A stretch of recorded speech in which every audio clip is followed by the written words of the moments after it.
വിവാഹേതര ബന്ധങ്ങൾ ഇപ്പോൾ സർവ്വസാധാരണമായിക്കൊണ്ടിരിക്കുകയാണ്.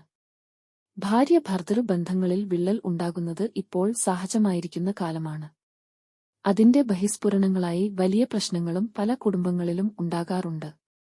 വഞ്ചന, ചതി, പ്രതികാരം ഇതൊക്കെ ഇതിന്റെ ഭാഗമായി ഉണ്ടാകുന്നത് ഇപ്പോൾ നിത്യേന ഉള്ള വിഷയമാണ്. അത്തരത്തിൽ മധ്യപ്രദേശിലെ ഉജ്ജയിൻ ജില്ലയിൽ നിന്നുള്ള അസാധാരണ സംഭവം വാർത്തകളിൽ ഇടം നേടിയിട്ടുണ്ട്. നീമച്ച് ജില്ലയിലെ ഒരു സർപഞ്ചിനെ പഞ്ചായത്തിന്റെ ചുമതലയുള്ള തെരഞ്ഞെടുക്കപ്പെട്ട അധികാരി ഹോട്ടലിന് പുറത്ത് ഭാര്യ കൈയോടെ പിടികൂടി. ഉജ്ജയിനിയിലെ ഒരു സ്ത്രീ സഹയാത്രികയ്ക്കൊപ്പം സമയം ചെലവഴിക്കാൻ വീട്ടിൽ നിന്ന് ഏകദേശം 210 കിലോമീറ്റർ യാത്ര ചെയ്ത സർപഞ്ച് പക്ഷേ അറിഞ്ഞിരുന്നില്ല ദിവസം മുഴുവൻ തന്റെ പ്രവർത്തനങ്ങൾ തന്റെ ഭാര്യ നിരീക്ഷിച്ചുകൊണ്ടു പിന്നാലെ ഉണ്ടായിരുന്നു എന്ന്.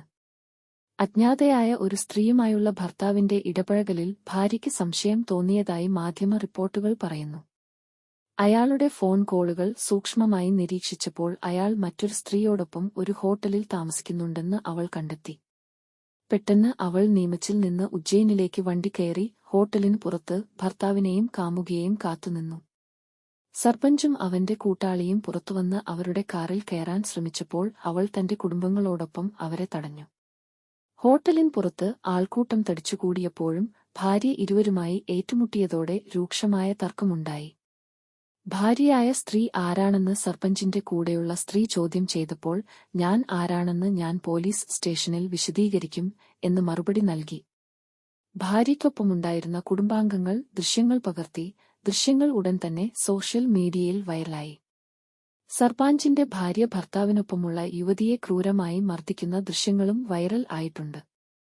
ജിതേന്ദ്ര മാലി എന്നു പേരുള്ള സർപഞ്ചിന് പ്രശ്നകരമായ ബന്ധങ്ങളുടെ ചരിത്രമുണ്ട്. 2 പതിറ്റാണ്ട് മുമ്പ് ആദ്യമായി വിവാഹം കഴിച്ചെങ്കിലും ആ ദാമ്പത്യം നീണ്ടുനിന്നില്ല. പിന്നീട് അദ്ദേഹം പുനർവിവാഹം കഴിച്ചു. രണ്ടാം ഭാര്യയിൽ 4 കുട്ടികളുണ്ട്. മൂന്നാമതും വിവാഹം കഴിക്കാൻ ആഗ്രഹിക്കുന്നതിനാൽ തന്നെ മാനസികമായി സമ്മർദ്ദം ചെലുത്തുന്നുവെന്ന് അവർ ആരോപിക്കുന്നു. സി ന്യൂസ് ഹിന്ദി റിപ്പോർട്ട് ചെയ്തു. അങ്കണവാടി വർക്കർ എന്ന നിലയിൽ തന്റെ റോൾ ഉണ്ടായിരുന്നിട്ടും തന്നോടുള്ള അയാളുടെ പെരുമാറ്റം അനുചിതമാണെന്നും അവർ അവകാശപ്പെട്ടു. ഇതുവരെ ഔദ്യോഗികമായി പരാതി നൽകിയിട്ടില്ലെന്ന് local police officer Narendra Yadav സ്ഥിരീകരിച്ചു. എന്നാൽ ഭാര്യ റിപ്പോർട്ട് നൽകാൻ തീരുമാനിച്ചാൽ ഉചിതമായ നടപടി സ്വീകരിക്കുമെന്നും അദ്ദേഹം വ്യക്തമാക്കി.